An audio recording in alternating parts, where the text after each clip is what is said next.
જૂનાગઢમાં બાળ સિંહના શંકાસ્પદ મૃત્યુને લઈને તપાસ શરૂ કરવામાં આવી છે ત્યારે વન વિભાગે એક શંકાસ્પદ શખ્સની ધરપકડ કરી છે।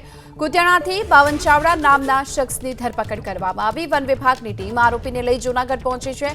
2 દિવસ પહેલા એક સિંહ બાળનો મૃતદેહ મળી આવ્યો હતો। બાળ સિંહની હત્યા કરાઈ હોવાની પ્રાથમિક માહિતીને લઈ તપાસ હાથ ધરવામાં આવી, જ્યાંથી આરોપીને ઝડપી પાડવામાં આવ્યો છે। તો સિંહબાળની હત્યા કરનાર આરોપીને અંતે ઝડપી લેવાયો છે। વન વિભાગની ટીમ આરોપીને લઈને જૂનાગઢ પહોંચી છે। 2 દિવસ પહેલા જે સિંહબાળનો મૃતદેહ મળ્યો હતો તે અંતર્ગત તપાસ કરતા આરોપીની કુતિયાણા તાલુકામાંથી ધરપકડ કરવામાં આવી છે। કુતિયાણાથી બાવન ચાવડા નામના શખ્સની ધરપકડ કરવામાં આવી। વન વિભાગની ટીમ આરોપીને લઈ જૂનાગઢ પહોંચી છે। 2 દિવસ પહેલા એક સિંહ બાળનો મૃતદેહ મળી આવ્યો હતો। બાળ સિંહની હત્યા કરાઈ હોવાની પ્રાથમિક માહિતીને લઈ તપાસ હાથ ધરવામાં આવી, જ્યાંથી આરોપીને ઝડપી પાડવામાં આવ્યો છે।